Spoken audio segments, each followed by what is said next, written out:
We're going to go live here. You're live. All right. Good morning.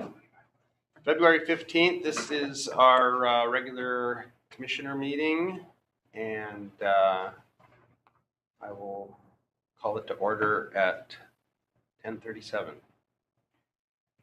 And let's start with pledge of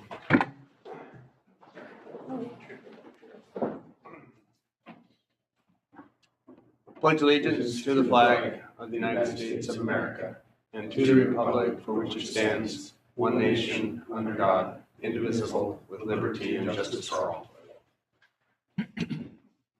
All right, roll call. I'm Bruce Ansel. John Crawford is excused. Scott Fisher. Kimberly McMurray. Matt Bigberg.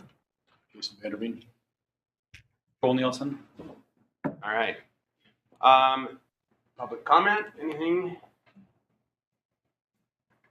All right, volunteer pension board meeting. We have, I'll call that to order, and we have the January 18th minutes. Is there a motion to approve those minutes? Second. Moved and seconded. Any discussion? All in favor? Aye. Unanimous. Again. A new volunteer. Approval of a new volunteer. Chief? Yes. Would ask that you approve Mr. David Buhner as a new member of the new and final member to round out to 20 the tender group. And this person comes to us via? He came to us via a friend of a friend recruitment kind of thing from within the tender group. Lives in the station 60, right between station 65 and station 68. He's got experience driving truck. He's met him and had a good chat the other day. Get started. Awesome. Where he can. Perfect. So we need a motion to approve the new volunteer. So moved. All in favor? Aye. Unanimous. Pension eligibility verification for 2 members. Yes, sir. We've got Mr. Stephen Alderson, who was a District 3 volunteer for 12 years. And then Mr. Thomas Gooch, who was a District 4 volunteer for 10 years. They're asking for a lump sum payout. Okay. Volunteer pensions. So I will move to authorize the pension lump sum payment amount to Stephen Alderson in the amount of $4,334.27. That's a motion. Is there a second? Second. Any discussion? All in favor? Aye. Unanimous. And then I will move to pay a lump sum pension amount of $3,824.35 to Thomas Gooch. Second. Moved and seconded. Any discussion? All in favor? Aye. That's unanimous. Anything else before the pension board? No, sir. Just to clarify that those payments come from the Board of Volunteer Firefighters, not from district funds. So We just authorize the district to ask the pension for Yes, sir. that amount. yes, sir. Very good. Thank you for the clarification. Yep. All right. And there's nothing else before the pension board. I will go ahead and adjourn that meeting at 10:40 and open the regular Board of Commissioners meeting. And our first guest speaker, Mr. Nelson, is going to enlighten us about the bond financing and how we can get free money. Not quite. Thank you, Bruce. Commissioner, staff, great to see you again. There are some extra copies on the table if you're looking to take it home and study. So I think, is the presentation going to come up on the screen or just, it doesn't have to, I just thought I'd. I don't think we're gonna put it up there. We all have a copy of it, Okay. so we'll just follow along. Yeah, as you know, I'm a bond underwriter and we're talking about the station and I think equipment financing. This would be a non-voted limited tax general obligation bond. And in the interest of time, if we turn to page 4, it's interesting to see the bond market interest rates. Fortunately, the Federal Reserve, we believe, is done with the interest rate hikes. It still remains debatable when they're going to start the interest rate cuts. It was just on the news yesterday because they saw a little bit of an uptick on inflation, but they think the Fed is done as far as cutting or as far as doing the rate hikes, which is a good thing. So we've seen rates come down. The bond market has a tendency to get ahead of the Federal Reserve. And you can see on page 4, the far right side where the red arrow is, we came down steeply from October 19, 2023, had a little bit of an uptick.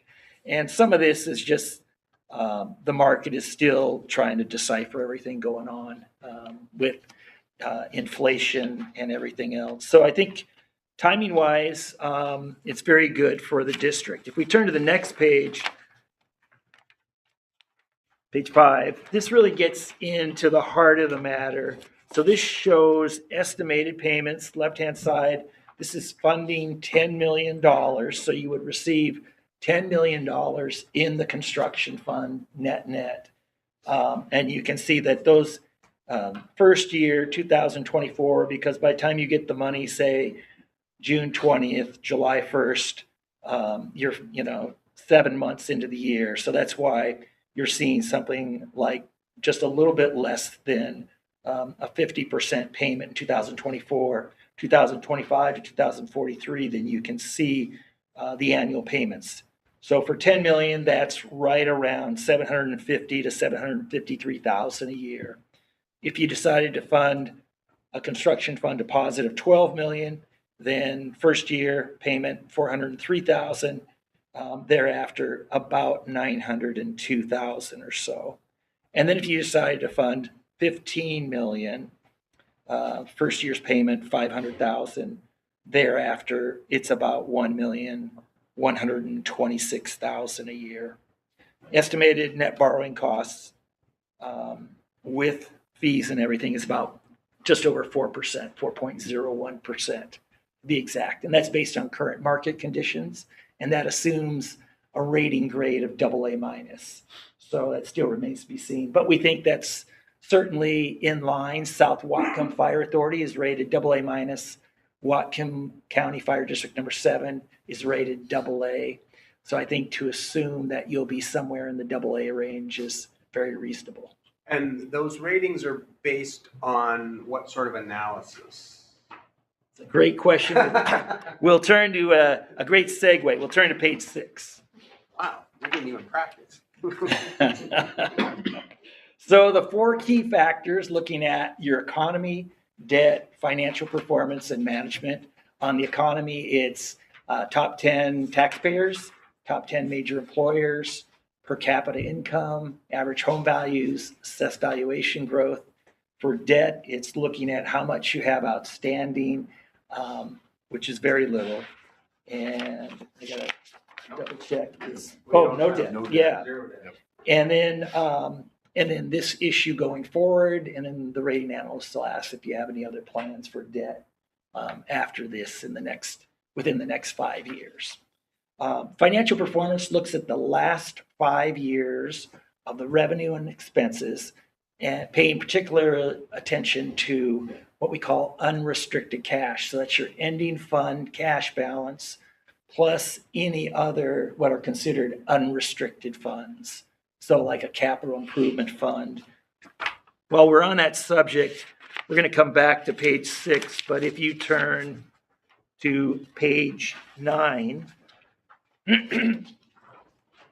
we've already done a preliminary analysis on your historic financials. And if we just look at audited 2022, you can see that your unassigned, unreserved cash is about 6.8 million. You divide that over your annual expenses, and that's a ratio of approximately 70%. The rating analysts want to see that it's at least 25% or greater. So we're in a good spot. Yeah, you're in a really good spot. And that doesn't include your capital projects fund 301, your facilities fund 302, and the apparatus fund 303. So I think when we add those in, Right. that'll increase that percentage even more. Okay. So that will bode well with the rating analysts. And then management factors, budgeting, financial forecasting, audits. There's some news that came out just in November, and the rating, Standard & Poor's and Moody's now want to have a financial audit that's within 2 years of the issuance date. And so there's a number of municipalities out there that are scrambling now. And the state auditor's office has been really good as far as expediting these financial audits. But you're already in good shape because your 2022 financial audit is already available. So Right. So So, that's and good. yeah, we just completed one. Just another cash one in 2023, so. yeah.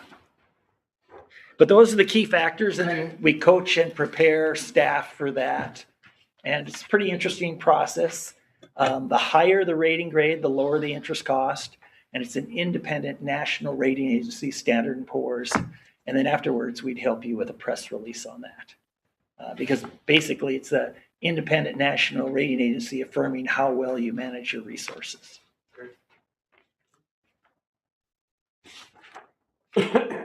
So I guess at this point, we need to figure out how much our project Right, is and going that's, to be. that's, And we're hoping to come in under 15 million.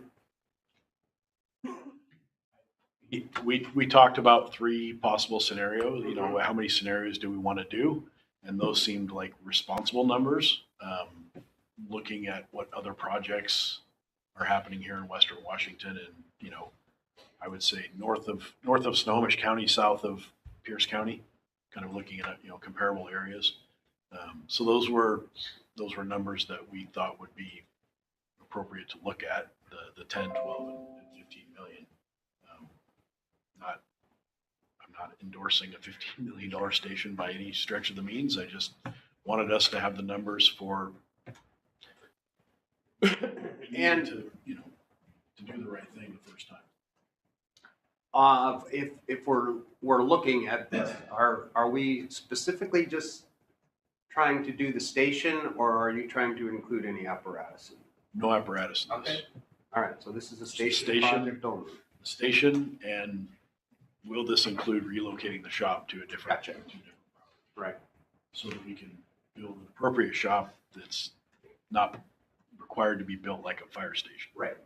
just be a shop. Bonds are set. In other words, if you elect to get a $15 million bond, you get that full draw all at once, and then you have a set payment. Yep, it's a fixed interest rate. So on page 5, I anticipate your next question is if we're getting a $15 million bond, $15 million construction fund deposit, why are you showing a total principal amount of $13,670,000? And the answer there is the difference comes from investors in the form of an original issue premium. And it's been prevalent in the market now for, I'd say, roughly the last 8 to 10 years. Investors, from their standpoint, if they can get a slightly higher coupon interest rate, then they're willing to pay up for that. And so the interest rate on your bonds would be just set slightly higher than the yield, and that produces a premium. So if an investor is buying, say, $100,000 worth of bonds, they might be writing a check for $109,000. So when you add up all those $9,000 surplus amounts, that's how you can, and I'm just picking 9,000 out of the air, but that's how you can issue an amount less than 15 million and still get 15 million in the construction fund. So it's an interesting concept, but it's a confusing one, and it's Just the market feels so norm. wrong. Pardon? That feels so wrong. I know, yeah. And my calculator does work accurately. Yes, okay. Just going to ask you that. All right. No prepayment penalties. The first, there's no prepayment penalties. However, in the bond market, the first 10 years are not callable, not prepayable. And that's just the norm. Most investors expect that if they're buying a bond in year 1 to year 10, that it will not be called in. So if there was a compelling reason and you wanted a shorter call date, like a 5-year call date, then we can certainly work with you on it, but it does raise your interest rate, would raise the Sure. interest rate by roughly 0.4%. So all of a sudden, instead of being at roughly 4%, change. you're at 4.4%. That So I adds think up. it would have to be a really strong reason why you would need, say, a 5-year call date. I mean, the project is gonna take how many years? It'll take 3 years to, I mean, we've been told it'll take 3 years to build. So Jim and I talked about 5 versus 10, just based on our history of passing levies. I figure we're not going to probably be able to go to the voters. If we go to the voters in August, and I'm feeling like we'll be successful, we're going to need to go to the voters time after time, with years between it, to keep the levy rate up, as well as do things like this. And I think instead of putting the pressure on ourselves to do a 5-year, that we're better off with being a 10-year call. And that way we've got a chance to build it, for them to use it, see the value in it, and then hopefully come alongside and help us pay for it. Is a bond 60% vote or? For a voted bond, yeah, it requires 60%. And then you have to validate, so you have to have at least 40% turnout the previous November general election. You don't want to do it after the presidential election. Exactly, yeah. That's why a lot of municipalities are kind of rushing and, going to the voters, say February, April, or August, trying to avoid November 2024. So if I saw the original results from the school levies, they were all passing except didn't pass. Linden's school bond didn't pass. But I don't think Blaine's did either. Not by the this one. 60%. Oh, No, but the levy did. Yes. You know what percentage is on the bond right now? It was at like 50%. yeah, I think the Linden one was right Similar. at 50% as well. Yeah, So go for it People- right now. don't want to authorize a bunch of money. But those are for $100 million bonds. Yeah, I'm hoping that. Right, yeah, 15 Scale versus versus- 75 or And even whatever. by then it would be paid down some. It wouldn't be the full 15. So there would be.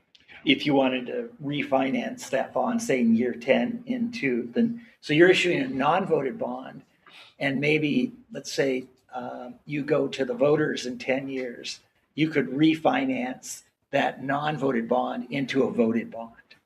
Right. So related to that, if you turn to page 3, you'll see your debt capacity, what they call the legal debt limit.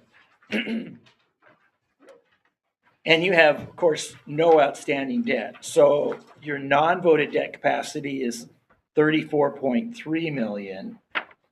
You take on a $15 million bond, and we'll just say the par amount's 15 million. Then that leaves you with non-voted debt capacity of about 19.3 million, which is still puts you in a great position. And that non-voted piece is still counted against the voted. So then, instead of your total remaining general obligation debt capacity with voter approval being at 68.7 million, it drops down to about 53.7 million. So again, you're still in fine shape as far as available debt capacity on a non-voted and on a voted basis. Okay. I'll keep going here. Now I think we'll skip to page 10. This shows the schedule going forward. There would be an information request, compiling information from the district and the county, and we would gather all that. There would be a drafting of the preliminary official statement, which is a document that goes to the investors, and they rely on that to make their investment decision. And then we would draft a rating presentation, about a 35-page rating presentation, and it's a script for staff to present to Standard & Poor's. And so I always apologize. It's the longest they'll ever have to hear me talk, almost 2 hours. And but basically coaching them on the terminology, the likely questions, and then we do a practice question and answer just so that they're on board. And then we also try and anticipate the rating analyst questions too on any variations, in your financials. One of this, you have a number of strengths, but the strength of your GEMT monies and transport revenues, charges, that's really beneficial. So we'll certainly bring that out. And I don't think you have a formal financial management policy. No, that's one thing we'll need to. Yeah, and then we'll work with staff on a financial management policy, and then that'll come before the commissioners, and then ideally the commissioners will approve that before the rating presentation. And it would just formalize things that you're already doing as far as submitting unaudited financials to the state auditor's office within 150 days of year end, May 30th, how you budget, forecast, having an unrestricted cash balance of 25% or greater of annual expenses. And history shows that, you've been at 50% or greater. So it just formalizes a lot of the great practices that you're doing, and that's beneficial, especially to the rating analysts and your rating grade. And then who typically are the investors? I mean, where are they from? Yeah, it's going to be banks, insurance companies, money managers, possibly individual investors. Individual investors really shied away from bonds. When you look at that chart where we're showing the historic interest rate low, like around 2020, 21, yields were so low, so they look at that and go, oh, I'll just keep my money in the stock market. But now that yields have come up a little bit, there may be more local individual investors that would be interested. But it's primarily banks, money managers, and insurance companies. And the geographic region where these would be coming from? Around Washington State and the nation. And that's really interesting to see. I mean, could be like the Bank of Tennessee. And so, yeah, they're going to look at the security of the issue. It's a general obligation bond, and they'll look at the rating. Okay. All right. So it's just not all going to be Blaine and Linden. The pre-pricing conference call with the staff, and that's with our bond trader. We go over preliminary interest rates, the numbers, comparable bonds. There's a spread to a AAA index, answer any questions, and then a day or two later, then it goes to market, and we price the bonds, set the final interest rates based on orders for the bonds. So we're trying to set the interest rates as low as we can while still getting orders for the bonds. And then right now, kind of a target closing date for delivery wiring of funds would be June 20th. That would have to be coordinated with phase one. So Right. we need to know a number before we get Right. funds wired. Obviously, this is just Yeah, these dates are adjustable, obviously. Yeah. Once- Yeah. I mean, we got to figure out the scope of the project. right. And then there'll be a bond resolution that will be prepared, and then the commissioners will need to approve that. Okay. Any questions? Fairly straightforward. It's free money. Not quite. Okay, anything else you think that, any roadblocks, pitfalls, things that we should not lose any sleep over at night? We'll leave that for the chief, but, I don't see any roadblocks. The fact that you have your 2022 financial audit completed is fantastic, because we have a few issues that have been postponed since November because of this new requirement okay. by the rating analysts. So unfortunately, rates have been trending down. But when I got that news, I was concerned that, gosh, what if this was all happening in 2022 while the Federal Reserve was hiking rates Right. and things had to be postponed, and all of a sudden someone is kind of pushed into a higher interest rate environment. So the fact that you have your 2022 financial audit completed, that's great. Are you on a regular audit cycle? Of Yes. 2 Yeah, every years? 2 years. Okay, that's good. Yeah, and then we've done our homework on everything else. I mean, just the GEMT monies and transport fees alone, more than cover $15 million. Again, that's something that will, Assuming the government doesn't pull the plug on the GEMT. There's a portion coming up that will address that very question. All right. Thank you very much. yeah. Yeah. Thank you very much. Any other questions? Any other questions, comments, concerns? Thank you so Yeah, much for thank you. making the trek up here, and hopefully there's not a snowstorm on the way home. Oh, no, I don't Turn think to so. where you. I'll probably stay here for another 10 minutes or so. Okay. All right. Thank you. Yeah, all right.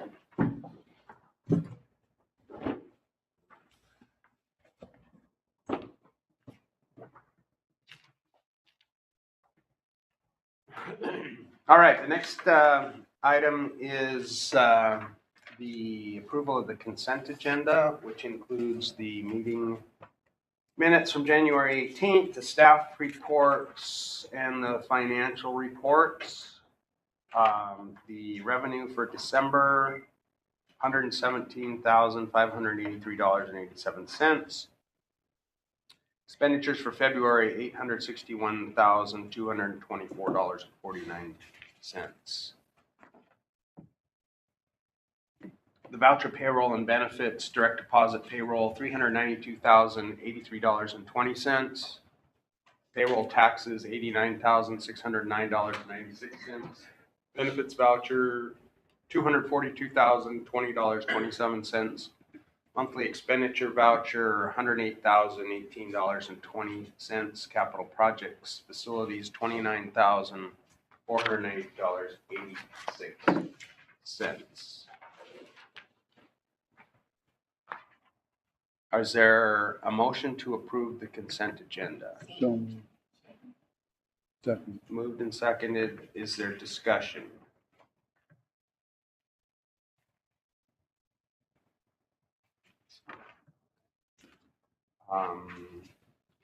All right, all in favor? Aye. Sorry. Yeah, I just wanted to add to the chief's report that we did get our final occupancy permit for Station 72, so that project's complete. Okay. And the capital facilities voucher that you just approved is the final payment on that, so Oh, great. it's done. Is your office set up yet? All my things are in my office. Oh, they were the last time I was there. Good. Well, that's nice to have that project complete. And you finally have your own office. How long did that take? 5 years, 6 years? More, I think. Good. Commissioner meeting reports.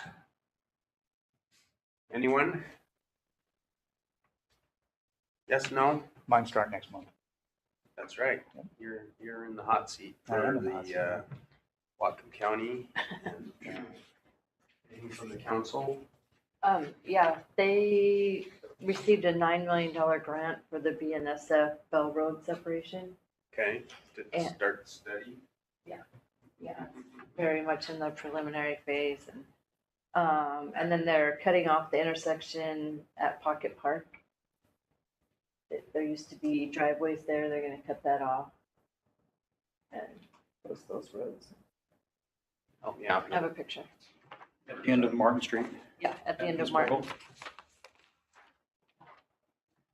Between Chattanooga and the Railway Cafe. They're putting in apartments or something like that. It's a parklet. Yeah. Yeah. Little play area for kids. Nice. Okay. Does that impact us in any way, shape, or form? Thank you. And I am headed to the Fire Academy on March 9th. Yay! And just as a sidebar, I serve on the Consumer Advisory Board for Harborview for the Burn Center, and their mission this year is about homeless, but they're going to spread their wings to other counties. So just kind of a little bug in your ear. And are we doing anything about that commissioner training at Tulalip? We got those emails from WCFD. It's not required.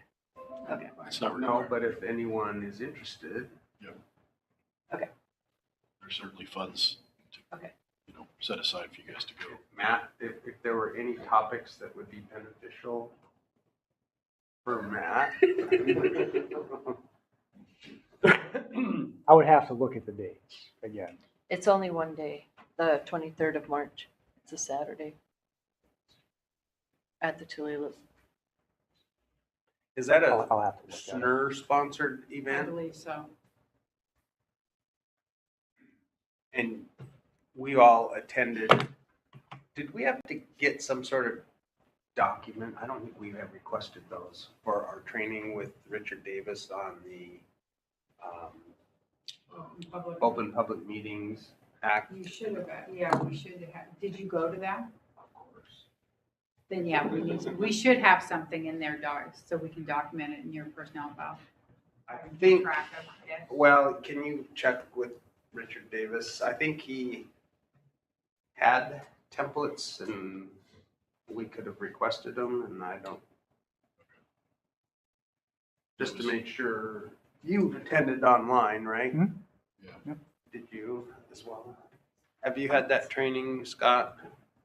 The Open Public Meetings Act recently? No. We'll need to complete that online if you're due.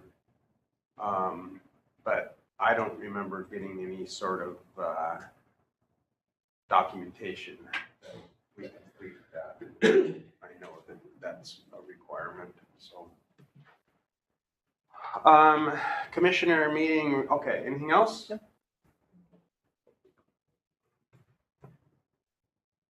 We had a meet and greet on the 2nd with our new finance person, welcoming her to her first day without Benita.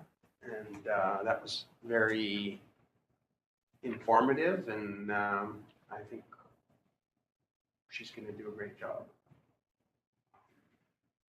And she fits in well with the rest of the staff, so that's nice. Liz Loomis, we met on the 8th via Zoom. Liz was not there, but we continued to move forward with our levy lid lift planning.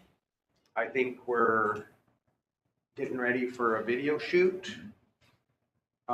We've had, as you've seen, a editorial from the chief in the paper. We had,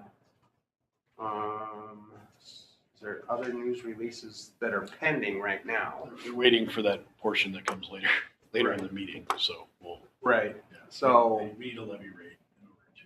Correct, okay, so today we need to discuss levy lid lift rate. And the chief has provided us with some information on what that could be. And then we will need to hold a special meeting public hearing. And we've got to pick a date for that. And I think we're shooting for March 6th. For March 6th, as an evening meeting. The goal would be to have it in the evening. That way, if people want to attend that work, they can't say that, oh, you held the meeting during the day and I couldn't attend. So we want to make it as attendable as possible and get it advertised and out there. I don't know what your calendars look like, but it needs to be before the 7th. Mr. McMurray, when do you leave again? The 9th, but I'll also be gone the 4th through the 7th. But I'm all in. Would you be Zoomable on the 6th? Maybe. Are you gonna be in DC? No? No. Okay. Okay.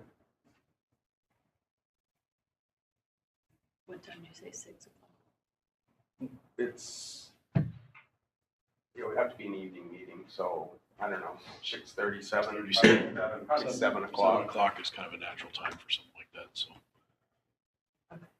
And who knows if anyone will show up or not. I mean, we'll get it in the paper and we'll advertise it. And, I mean, hopefully somebody will show up, but we have to do that in order to meet all the requirements. So, I mean, it would be nice if the public actually showed up there before the fact. Is the 28th too soon? Is the what? The 28th? I'll be here then.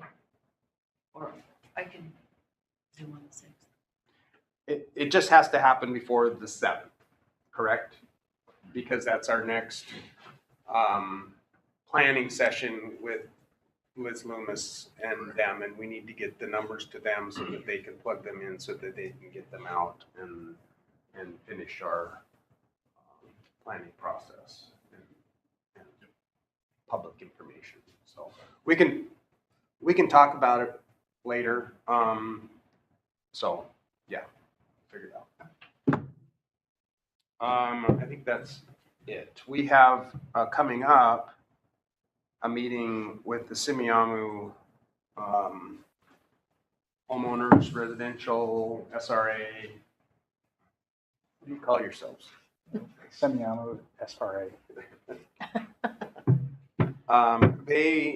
Did they reach out to us? Yes. So that was cool. Yep.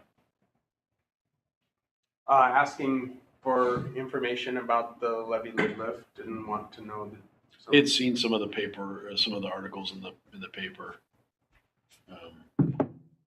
So that'll be the beginning of our presentations. I've also talked with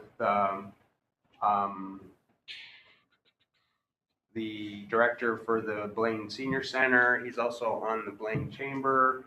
I've talked with the Birch Bay Chamber, and I've talked with Birch Bay Village.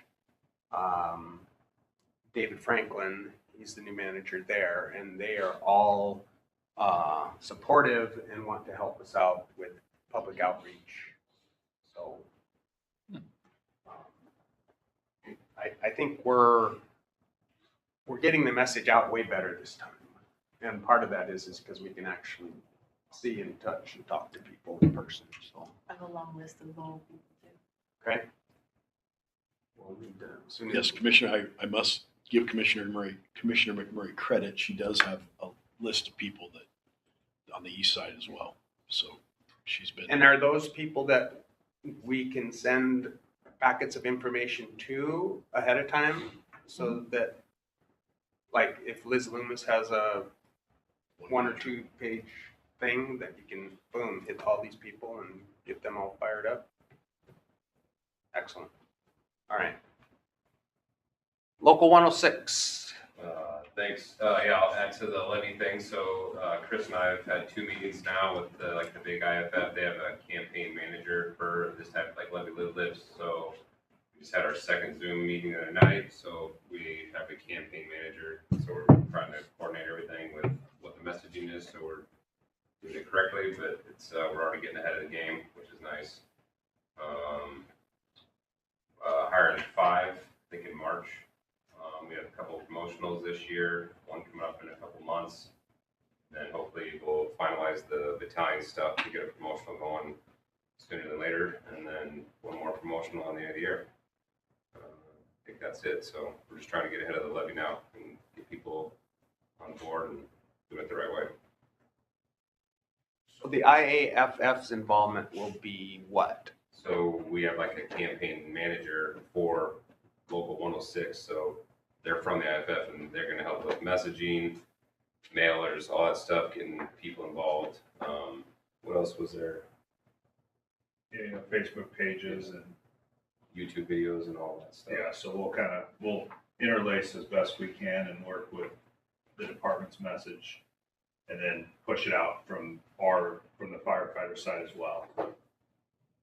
And Liz has offered you some pointers. Yep, that's a pointer or two, yep. And then, so Tony Malone is our PAC chair, and he's in communication with Liz as well, so it's kind of a group thing going, so everyone's on the same page. Excellent. Excellent. All right. Appreciate your efforts. Got to do this one. This one's got to go. All right, unfinished business. Chief, Birch Bay Station 63 Phase 1 project. I know that kind of got put on hold for various reasons. Where are we? We are at the end of the hold phase, because that's next week's project, is to dive headfirst back into that. I apologize, humbly apologize, but the last few weeks, 3 weeks, 4 weeks have been rough. But we got our head above water and we're good to go, and moving forward. So that's solely on me. I need to get back with Rice, Fergus, Miller and move that forward. So. And where's Richard Davis in that review? Is he? They're still plodding through it. Okay. Yep. I talked to him last week and they're working their way through it. He knows about the changes that we had talked about already. You and I went and had a meet that we talked with a local contractor, and I spoke with him. There's a process called GCCM, which is General Contractor Construction Manager, type way of doing a public work project like this. Richard said, don't even waste our time, in a polite way. You have to apply to the state for that. Only one fire district or RFA has ever tried it, and it was denied. And actually, it wasn't denied. The state drug its feet so long, they got fed up and went with the old school way. There's so many hurdles because it's a new thing. And no fire district has been successful at completing it. North County and Snohomish County, North County Fire was as close as it's ever been to getting it completed, but had to turn around and walk away because the length of time that the state took to approve the process. So they were going to miss out on funding by the length of time the state was going to take. So they just walked away from it and did it the old-fashioned way. Still doesn't preclude us from a friendly relationship with that organization. No, I think getting out there and talking to any of them in Whatcom County is probably a good idea, and using any pointers that they're willing to give us from a contractor's point of view. I know from just personal relationships that contractors and architects don't tend to like each other. Just because an architect can draw anything, but you have to take into account physics and cost when it comes to building things. So that's why engineers and contractors tend to get along better. So I think that we should definitely have a council with contractors as we're looking at the design, be checking the work to find out like, hey, is this physically possible? Right. It looks nice, but can you do it? Right. And I would hope that Rice Burgess has done enough of them to where we're not going to run into those. I feel pretty confident that they're going. And once again, we've been very upfront about wanting to design a building that's reflective of our community. So we're not talking about, glass walls and 100-foot spans, these giant commercial projects. We want something that fits in with our community. And I can't imagine that they would design anything that So it's going to look like a storage facility. Sorry. Please note that the commissioner said that.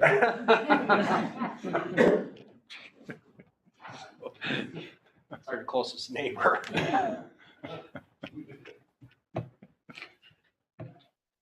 Strike that from the record. It's good working with you. Yeah. I can be unelected, I guess. Yeah. All right. So we're gonna push forward with that, and we'll keep that as unfinished business for next meeting. Station 62 project. We found out that it's not an emergency, I understand. It's not an emergency. No, we've known about it for too long. Legal counsel said, don't even try. You will run afoul of the auditor and it won't be worth it. But he did clue me into the fact that in Washington State, the bid laws are changing July 1st. And in front of you, you have a bid law matrix. Sorry, Jens, I'll get you one. But July 1st, 2024, the bid laws are going to change for fire districts and RFAs. And one of the things it's going to allow us to do is, or allow fire districts and RFAs to do, is that if a contractor is on the small works roster, you can award them a project under $350,000 without having to go through the formal bid process. They still have to be responsible. They have to be, a registered contractor. They have to jump through all the hoops as if you were doing it through bid. They have to be registered with L&I, all the things, but it allows you to do that project without having to go through a lengthy and frankly costly, because when you do that, it's staff time and it's legal money, or it's legal time, which costs money to go through the bid process. So I have talked to a couple commissioners, but also would like to ask the board if we could push back Station 62 and wait until July before we start to move forward. Just I promise it's not kicking the can down the road, but it will save a lot of staff time in preparing a scope of work and doing all the things to do a bid. And speaking with the contractor that did Station 72, who is on the small works roster, he's jumped through all the hoops for the state. We know that because we got our final occupancy permit for 72. He has a project now and will be freed up in July. So that it would naturally fit into his schedule. He does great work. We've started talking with the city of Blaine. Probably going to get, or we are going to get an engineer to look at the project and do some checking to check a box to the city of Blaine based on the size of the project and where the repairs are located. We can get that done ahead of time. That's something we can do between now and then, so we can get an engineer working on that. So we'll have all our ducks in a row ready for the July switchover that the state's going to make. Also, right now, the District 4 attorney is looking at a purchasing policy that will be presented to you next month. It's already been through Richard Davis. I'm trying to align the purchasing policies of District 4 and District 21 so that we only have one to work with. In order to make some of the capital purchases that was outlined in the District 4 levy, we went back and referred to their purchasing policy, which is about a half page, approved in 2006. So it seemed like it probably should update it a little bit. But I wanted to align the two for both districts. And the new policy that you'll see next month, it will be for a 30-day review, so you'll have plenty of time to read it. It'll put you to sleep every night. It reflects all of these bid law changes that are coming. So that policy will encompass what's today plus what's coming in July, so that we'll be able to move forward on Station 62, Station 61, apparatus purchases without any hiccups going forward. Chief, the only question I have is, do we have a contingency set up for 63 in the interim should things just erode worse? I have to say no. Unfortunately, I don't have a contingency. If the worst happened, we'd have to double bunk here. Okay. We turn this room into a bunk room, and that's what we do. Got to get the heat fixed in here first. Yes, sir. I noticed that. It's actually good sleeping temperature. No, we don't. 62 is really that was our backup plan. Right, and now we're putting that off. Right. And it's not a terribly long time, but it's just enough time for something big to go wrong. Yeah. So, Hopefully we're on the improving weather. With the snowstorm today, good point. Yeah. Light snow. light snow. Once the work can start on 62, what's the time frame? I would estimate in talking with Mr. Lupel about 4 to 6 months, similar to Station 72. Once he actually gets into the project, he's done some preliminary work on the stairs and getting things set up so that once we are able, he can hit the ground running. Yeah, that's great. So that and All the that's preliminary stuff. kind of we can get the prep work done now so that he can knock it out. But, I understand that this is gnawing at all of us, no more than those people that live in 60 degrees. So the Reader's Digest version here is we're not starting today because it would require us to go through the bid process, which would require additional staff time and legal time and cost. I'm just, so that the troops understand why aren't we pounding nails after this meeting?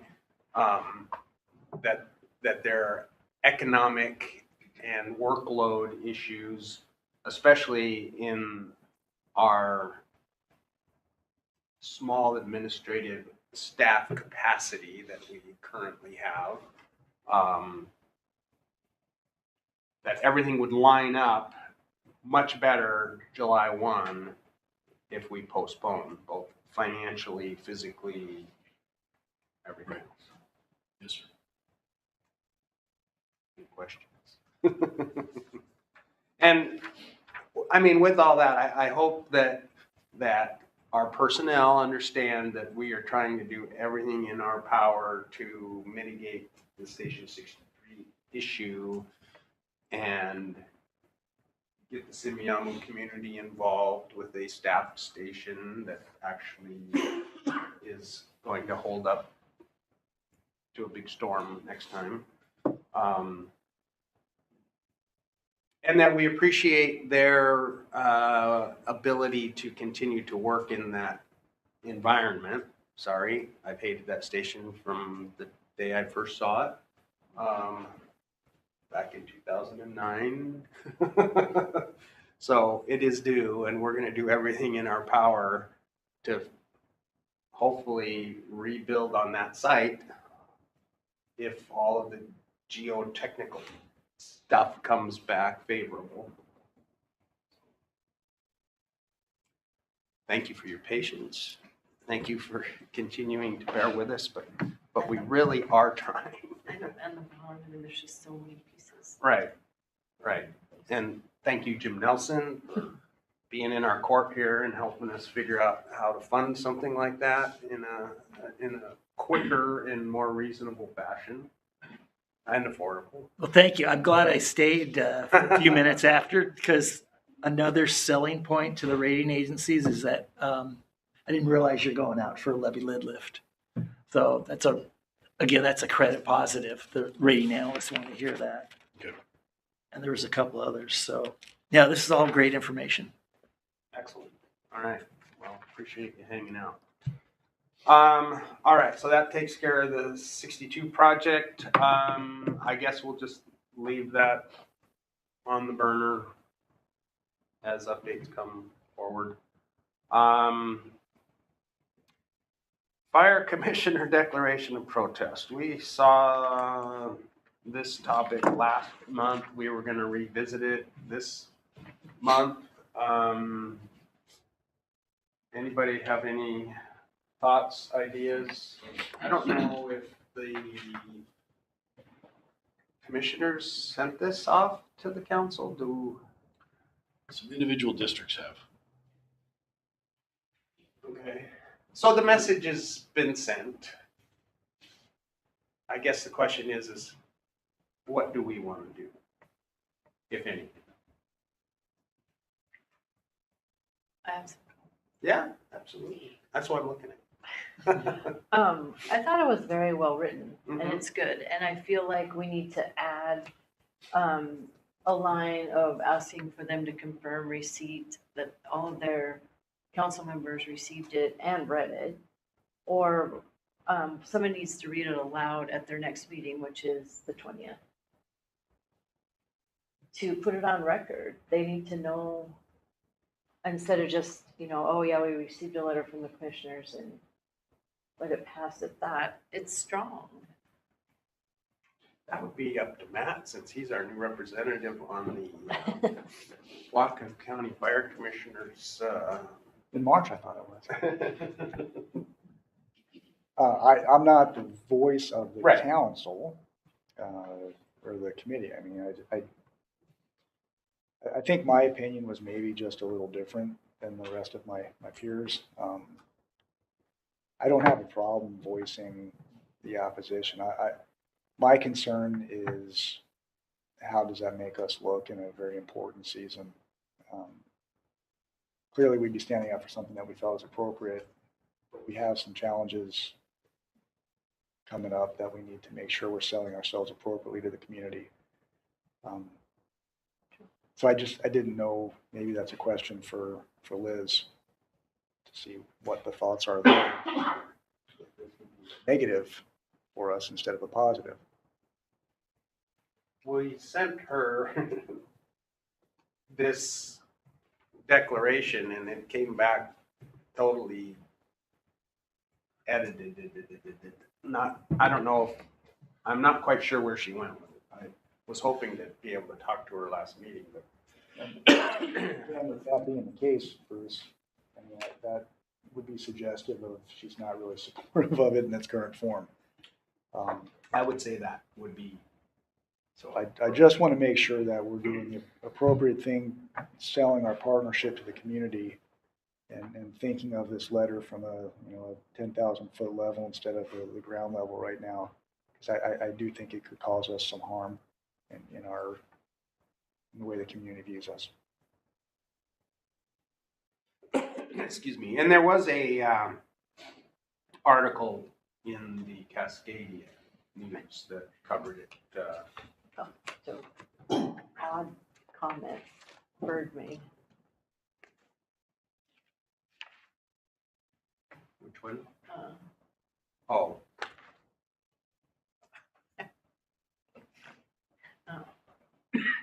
Yeah, in my experience, oftentimes some of the best solutions and best ideas come from people that are outside the box looking in. and he isn't there anymore. Oh, he's not? Was Todd Berg gone? He took a job with the port. Tyler Bird. Oh, Tyler Bird, that's right. Okay. Wasn't he sort of the right hand of the executive? No. That's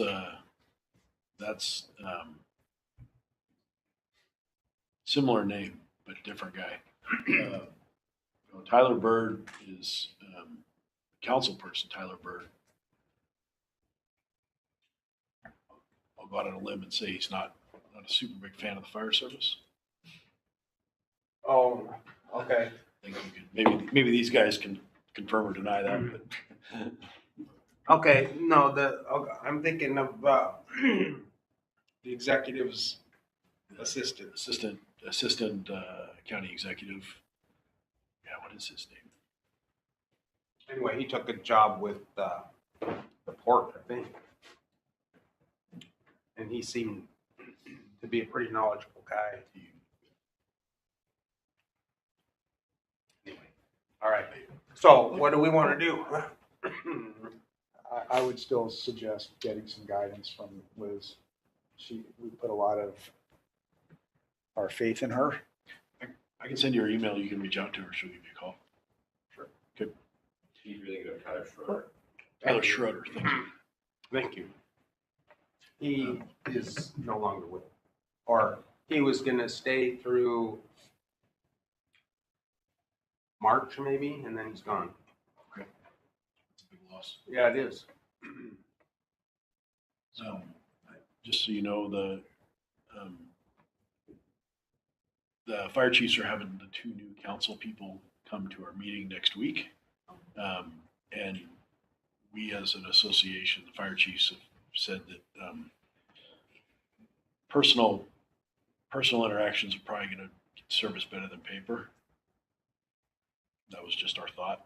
And so we're going to try that first for the fire chiefs. You know, this was more of an affront to the elected officials than it was the fire chiefs. We don't really feel like we have a dog in this fight, this letter of protest, but we do understand the seriousness of it. And I would feel comfortable going to the record saying that we disagree with how it was done.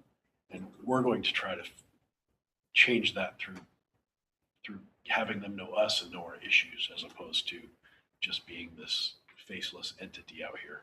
Right.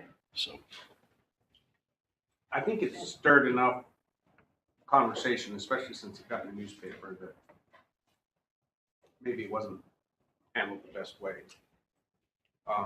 And unfortunately, the individual who spearheaded this isn't there anymore. So it's kind of like, hey, there's a grenade, I'll just pull the pin by. Anyway, I mean, I don't, go ahead, study it. It's just not enforceable, right? I mean, they can study it all they want, but they control EMS money. They don't control our fire budget. So less than 3% of our budget comes from them. So it's, anyway. I hear what you're saying. It should go on the record. It was and has been sent, so it's in the record somewhere. It may not be in the open public record, but we certainly had a presence there before this was drafted. I spoke, several other commissioners and chiefs spoke, so I mean, we are on the record. In fact, Cascadia called me and said, hey, I listened to your testimony, blah, blah, blah. So he knew what was said there. So it is available if people want to hear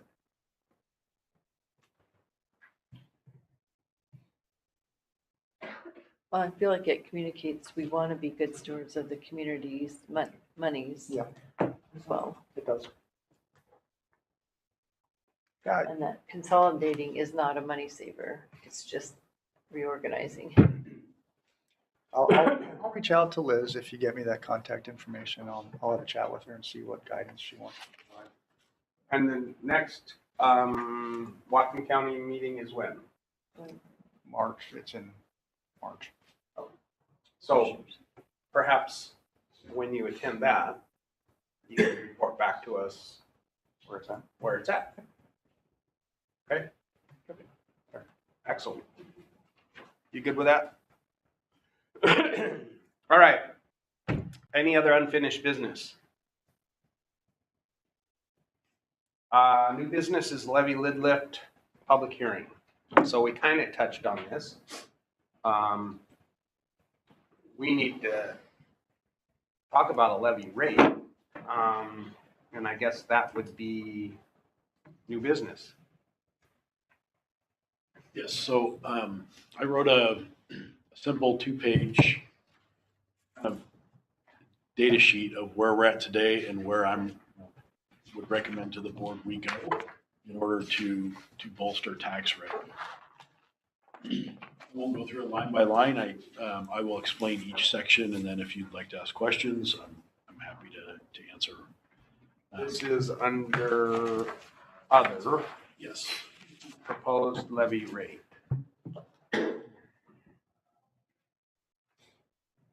First off, I apologize. I'm not a Excel ninja. I'm a simple dude. I can identify Excel too. Put your Post-it notes up on the screen. That's kind of where we're at. Yeah, that's how I roll. Excuse me. So if everybody's looking at this, you can see I started off with Whatcom County Fire District 21 assessed valuation versus tax revenue from 2020 through to 2024. And you can see there that the AV in District 21 has gone up 78.73%, while our tax revenue has increased 10.65%. Wow. These numbers were taken straight from the Whatcom County tax book. So this is what's published by we do have the 1% tax limitation, so there may be some questions as to, how are we getting above one, shouldn't it be 5% or 6% for the years that are, or 5 years, 5% for the years represented here. You have to take into account new construction as well into those numbers, so that's why it's above 5%. The next section is the District 21 budget.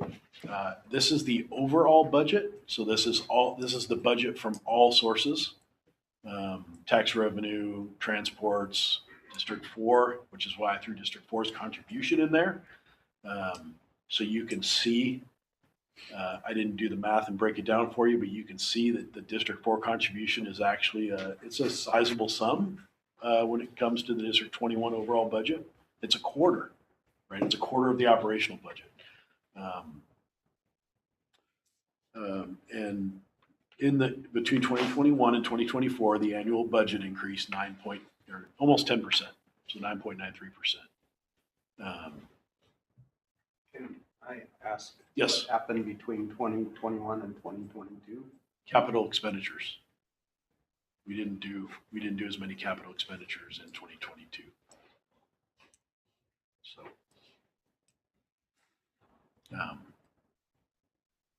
or actually what we did was we did more in 2021. Right.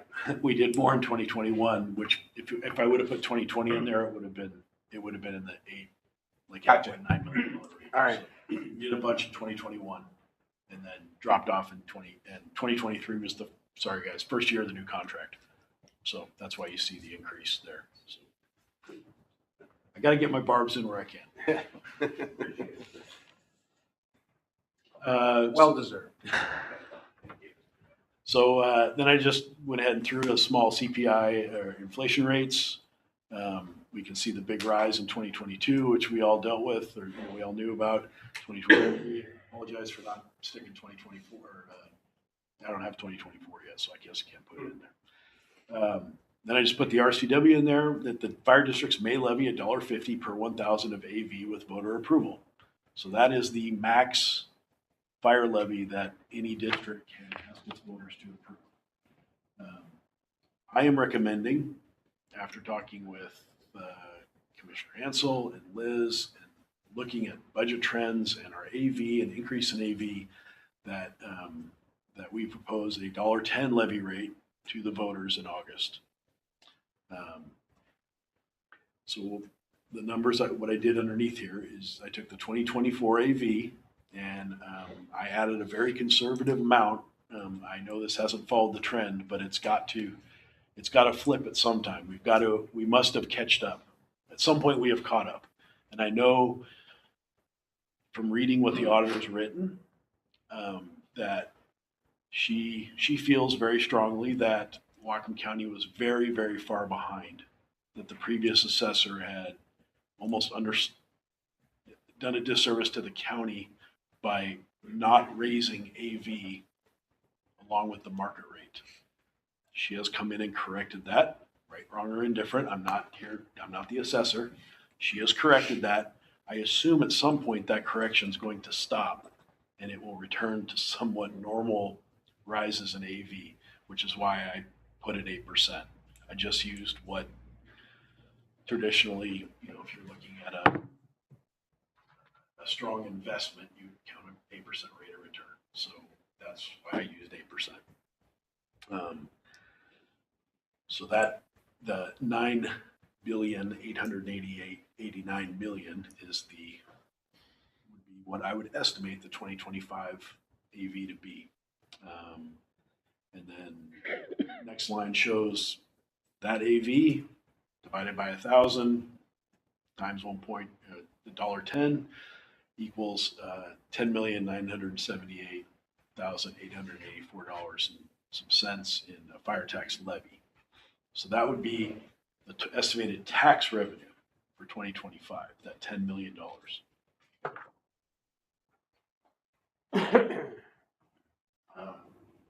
Next And page. just if I go back, the tax revenue for 2024 is 6.9. Correct.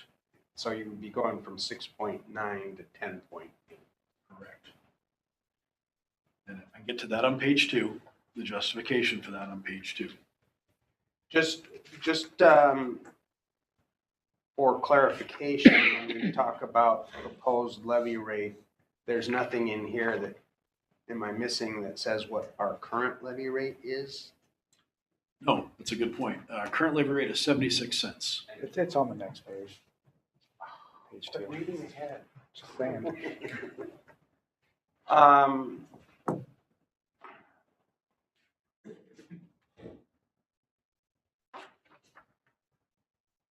Gotcha.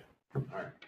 But I mean, proposed back here, so current is, in my mind, has to, yeah, here, 76. So just, the reason why I bring that up is using our consultant, Liz Loomis, and originally we talked about maybe $1.20 when our rate was at 85. Yeah, 85 cents.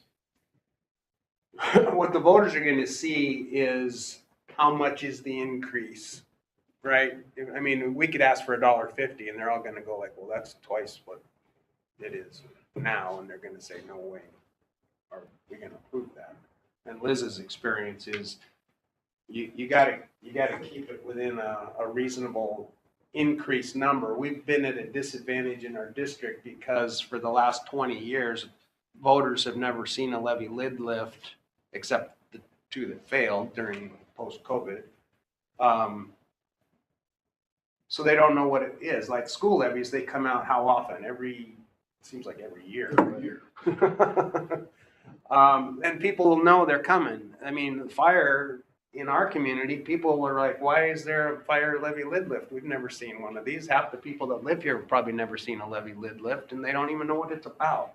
So that's part of our education process. But if you go to them and say, it's at 76 now and we want to go to $1.50, they're going to freak out.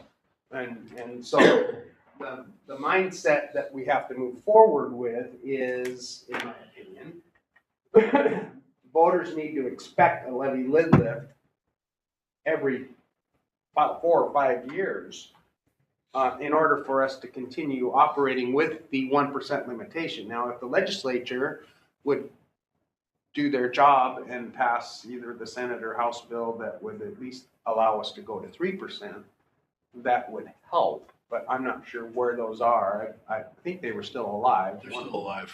But and we need to write our ballot measure that allows us to raise it up to 3%. I think District 4 did that. District 4 did that. South Walker did that. District 1 did that. So we're asking the voters to let us run our budget a little more normal than being stuck with 1%, especially when we got hit with the 9 or 10% inflation rate and we got 1%. So I think all those things are moving forward. But the point is that I think we were say, let's set it a little lower, but let the constituents know that this is going to come back again and again and again and again.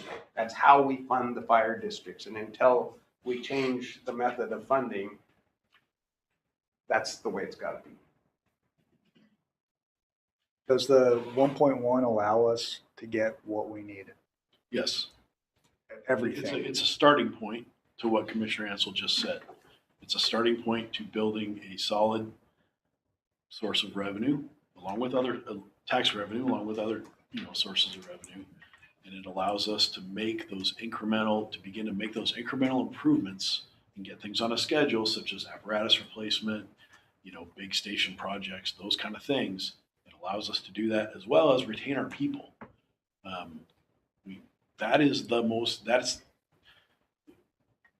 We can argue about salaries all day long, but the most important piece to this operation is its people, and it takes money to keep people. So have you considered a multi-year levy lid lift that has growth factors each year? Yes. Is that what you're talking about? That's what I'm going to propose, is that we do the 3%, up to 3% per year, unless the legislature changes the. And we should know that before the session is over, Right. but it probably wouldn't go into effect until 2025. Right, it would be a year or two down the road before. And it would have the term permanent, meaning it's just permanent, say during that 6 years. Correct. Yeah. Yep. But it gives us a little more flexibility in our budget. 1% is killing us. It's Yeah. no household can live on a 1% budget. Yeah, it requires 50% approval and only comes up at the August or November election. So yeah, no, that'd be great from a rating standpoint. Among other things. Yeah. Anyway, so before we were looking at $1.20 is when we were at 85. So now we're going back to We've $1.10 scaled it at back. 76. In recognition of the increased AV, that, And the increase in the AV allows us to go to a smaller number in the first year, but we have to maintain that. We're going to have to maintain that $1.10, maybe get to $1.20 at some point if we're going to talk about adding others, adding a fifth station, a fifth staff Yeah. station, those kind of things. staffing additional units. Those are, All right, sorry, that's okay. I diverted your presentation, and we'll go to page 2. So oftentimes people want to know what is it going to cost me. So I went ahead and threw this in here. This is a cost to the taxpayer of a current $76 levy rate versus $1.10. I know oftentimes people break it down monthly, but turns out we pay our taxes biannually. So I want to see it how I pay it, or how the bank pays it for most of us. But yeah, so you can see the biannual tax payment there. Underneath that is really outside of stations or we're talking about 63 earlier, but our biggest capital needs are apparatus. So these are our impending what we need to replace in the next 5 years, which is 2 engines at $1 million a piece, 1 ladder truck at $2 million, and 4 8 cars at $425K a piece. That's at today's prices. I can't forecast what they're going to be Next week. Which, those 4 8 cars, that's $1.7 million total right there. And we want to space those out. We don't want to buy them all in the same year. I know it seems to make sense, let's buy them when they're cheap, but then you have to replace them all when they're expensive. And so we've tried to stagger the purchase of these so that they don't all die on the same day. Then I went ahead and added the payment for the $15 million councilmatic bond with the interest rate that Jim presented to us. And I just picked the highest. You noticed in there the payments kind of fluctuate, so I just picked the highest payment. So we would need approximately $1.2 million per year to pay, and that would have to come from our revenue.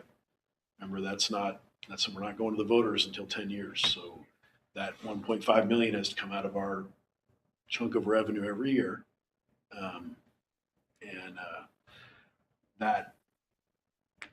That would come from that part of that tax revenue. So when I look at 2025 budget projections, I went ahead for personnel costs, added 5% increase. Operational costs, added an 8% increase. The bond payment, and then I averaged out $1.5 million in capital apparatus expenditures per year. Projected 2025 expenses at $11 million, $11.8 million. So We're $1 million. that's tax revenue, remember. Right. That's not all the sources of revenue. Right. So that's So- important. I just wanted to show. No, I just, for clarification, that people understand that the $1.1 million or 0.9, sorry, about $1 million difference does not include GMT or transport revenue Correct. or that huge timber tax we get. And this doesn't include other capital projects like replacing a furnace, or replacing furnaces plural, or replacing windows in a station, or bunker gear, or these, I just outlined capital apparatus repair, purchases. These aren't, this doesn't show, this projected 2025 expenditure doesn't show any other capital purchase if we were to make them. So it's a low ball. That's definitely a low ball projected expenses. So Chief, the tax revenue versus the expenses shows that $900,000 deficit. Yep. And you're comfortable with that with a 1.1% increase? I am, because of transport revenue, because of programs like GEMT, District 4, the District 4 payment to us, that wouldn't include the District 4 payment, so you could, so there's another $2.8 million probably next year of revenue that you could add to that tax revenue. So we do, it gives us room to breathe. It gives us room to build responsible savings in things such as capital apparatus or capital facilities or just capital projects, period. It allows us to be able to make those incremental improvements to things like the labor contract. We're still able to build a reserve? Modest reserve. Yep. That's been that's honestly sort of been one of my questions. Nobody can tell me what an appropriate reserve for a public agency is. Right? Is it 1 year's worth of operating expenses? Is it 6 months worth of operating expenses? Is it 6 years worth of operating expenses? We see in this county here, we have districts that, District 4 ran down to $100,000. Right? I mean, they were broke. Yeah. And there's more districts like that in Whatcom County. We are actually really in a good spot. But yeah, what if, there was a case this fall where somebody in the county, not Whatcom County, it was a different county, but a levy lift passed and the paperwork didn't get routed to the right place. So tax revenues for this year were actually at last year's rate for this fire district.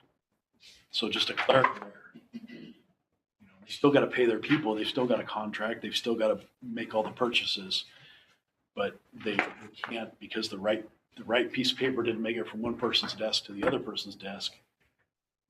That fire district's not going to get, and they don't get to make that up. You don't get to double tax next year. So we do need to have a responsible amount of reserves, but I too wonder how much is too much, because if you're, if you work 2 jobs and you look at I think about someone that works, a couple jobs, or maybe between a spouse and, them and their spouse, they've got 3 jobs, and they're look at our balance sheet. Holy cow. That'd be nice. Just there on the horizon, there's the growth concerns, staffing needs. There's a lot of things that will warrant having a healthy reserve. So, my only question, certainly don't mean to complicate it, but is the 1.1 truly enough versus like even a 1.15? That makes a significant difference, and it doesn't automatically build in the $1 million deficit anymore. It's kind of wiping it clean. I know you have other sources, or we have other sources of revenue coming in. The District 4 revenue, that's great, but is it genuinely reliable for 10 years? I don't believe it is. I think things can change. We've seen that. Over the last year, we've seen the variability in what can happen. So is a 1.15% levy lid lift really that much less palatable to the public than a 1.1 when it wipes away the potential for building in a deficit. I just, if we're trying to do something, and that's a question for Liz and people with minds much sharper than mine, but do we really want to start building in a deficit? I'm happy to go back and do projections at $1.15 and $1.10, and Well, just looking at it and adding 50% more, it puts us in the clear. well, just that way the numbers are in front of you. Maybe that would be, if you like, I can have those ready for the public hearing. That would be up to the rest of the group here and what their thoughts are. Well, I mean, I hear what you're saying about being short, but we're really not, because we're not including 25% of our budget. I mean, that number of 10.8 should be 13.4. I just wanted to show District 21 tax revenue. Right. I didn't want to mix, I But didn't want to start mixing things up. that's $2.6 million that, as long as we continue to provide their service, we're going to keep getting. And that is one of my concerns, is what you just said, as long as we continue to. Well, if D4 goes away, 25% of our expenses go away also. So is it genuinely a wash? I believe it to be a wash. And I also, the other thing is I know the back and forth with D4 drives everybody nuts, but I'm not hearing anything from inside the city of Bellingham, even asking outside of the fire department, asking in planning. I'm not seeing any movement forward on that annexation at all. So I don't know if, Really? yep, I am not, I don't know if that was a red herring or just somebody felt like my blood pressure was too low and wanted to. I'm not hearing anything from city planning, and that's even asking some of the senior planners that, nope, nothing's going on. So, Bruce, are you suggesting then that the 1.15 would be a good point?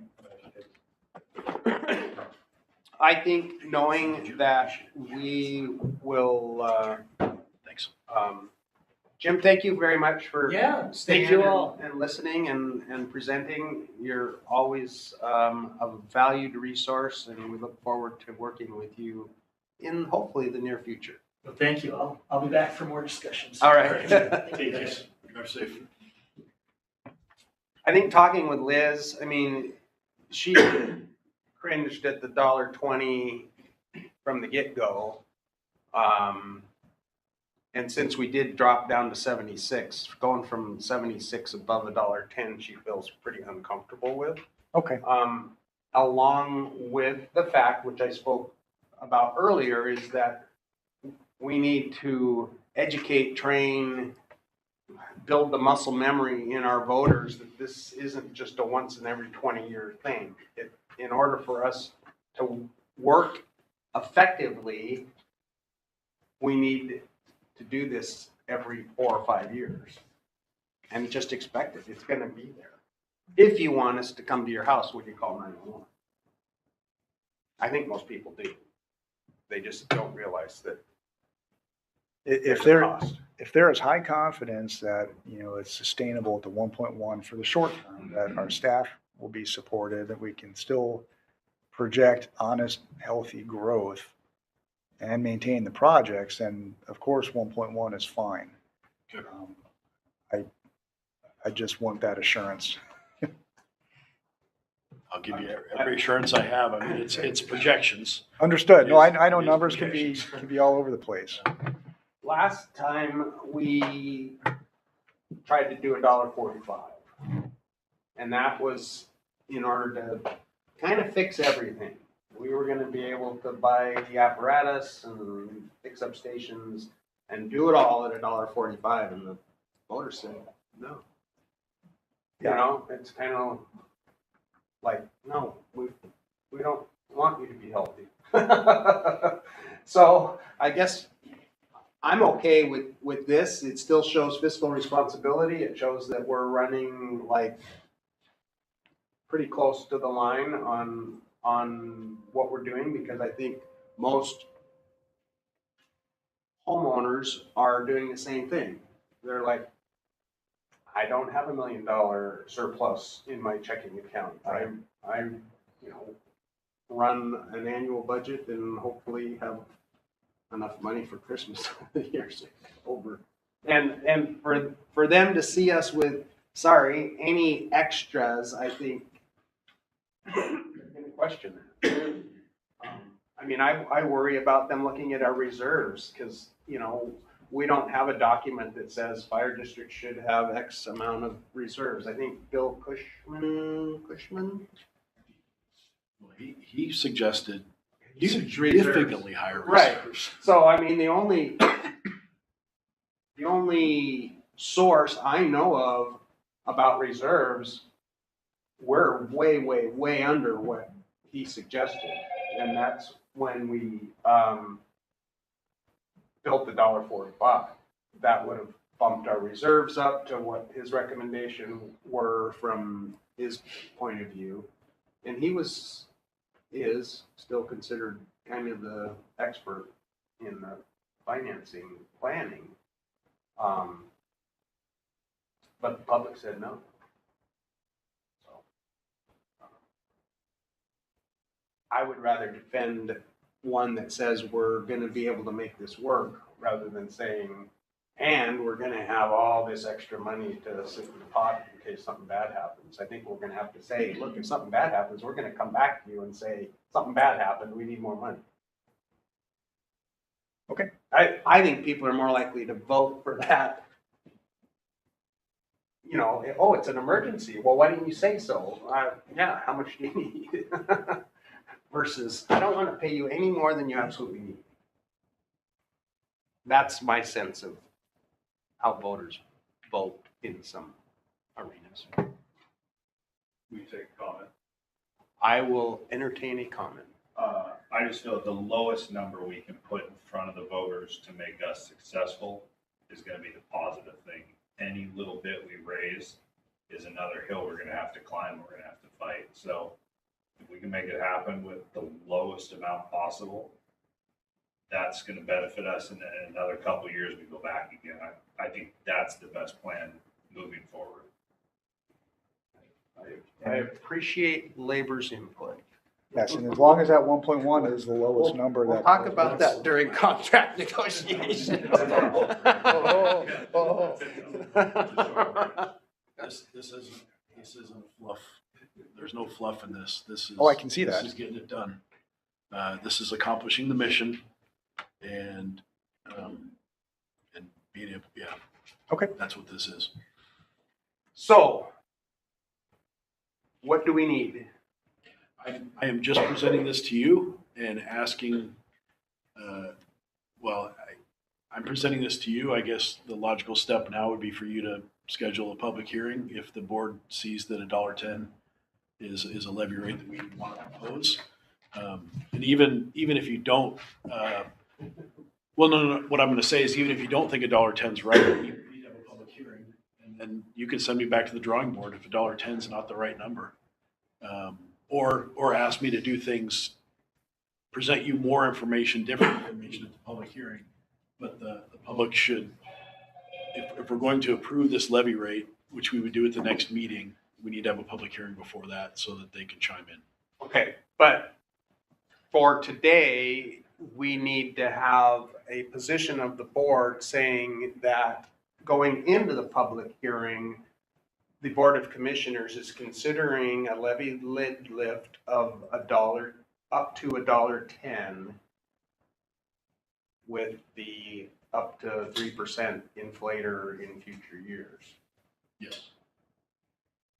Because that has to be published so people know why they're coming. Yep. If we just say the fire commissioners are considering a levy lid lift. In the interest of time, I Yep. say let's vote on it. Is that where we're going to need to go? Well, I think, yeah, or at least have a direction. I mean, yeah, let's ask if the board, I don't think we approve that, because that would come after the public hearing. Right. What we need to do is say do we as a board agree that we want to put $1.10 out as the number we're going to present to the public? So I guess it's more of a show of hands. Are we as a board okay with $1.10? Yes. So the four of us here today agree that $1.10 is the number that we want to move forward with for the public hearing.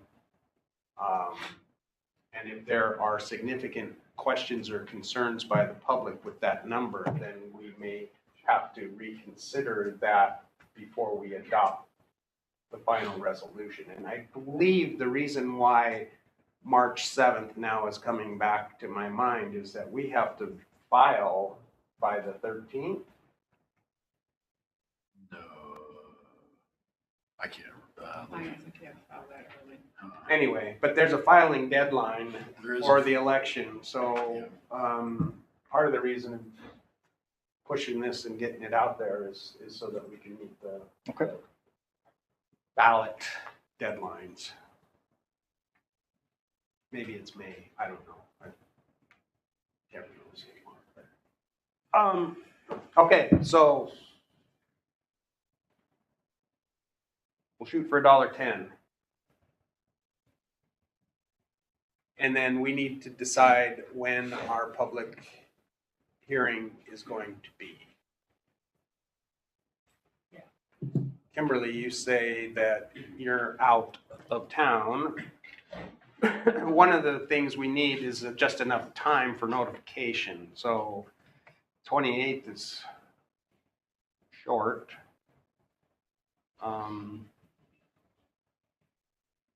But you're not available.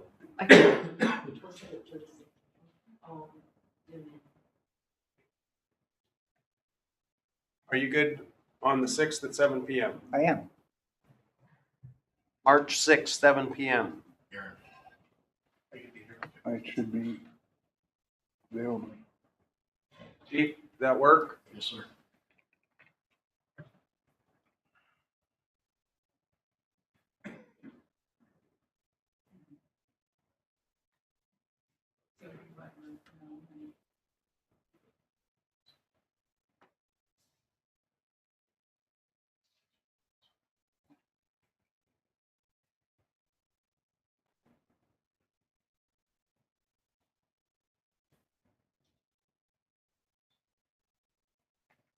And that would be here. Yes.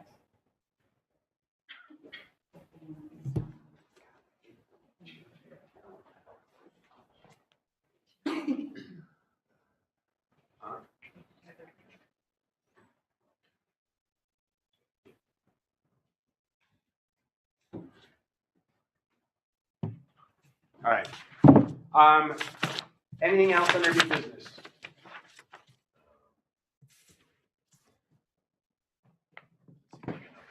All right. Correspondence, thank you, Local 106, for the letter concerning Lieutenant Smith. Our support of her and your support of her.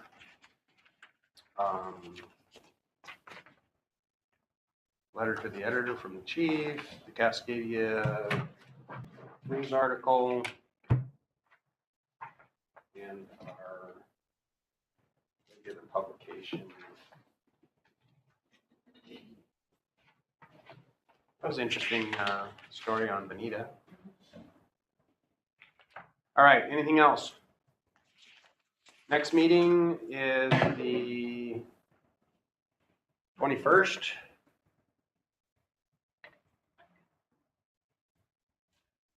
And again, we're at 10:30. I gotta change that.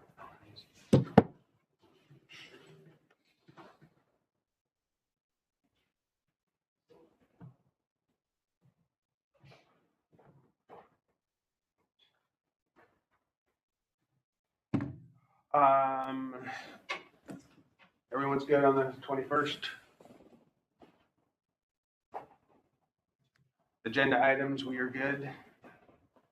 Station 63, Station 62. We will have a report back on the declaration of protest.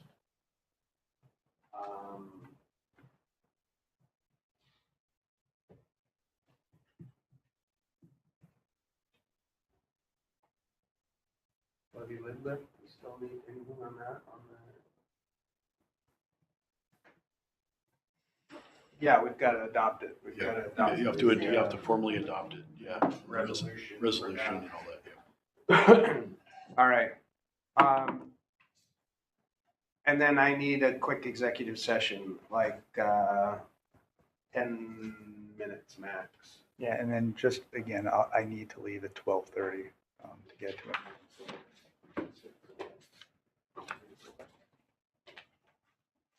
All right. So executive session, per RCW 42.30.110, section G, to evaluate the qualifications of an applicant for public employment or to review the performance of a public employee. 5 minutes. I'm going to do it for 5 minutes.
All right, reconvene after executive session. There will be no further business before the board. It is 12:28. I will entertain a motion to adjourn. So move. Second. All in favor? Aye. Unanimous. Commissioner Rickberg departed at 12:28. We need to sign documents and then we'll be done. Thank you all for your patience and attendance. And thank you for your comment.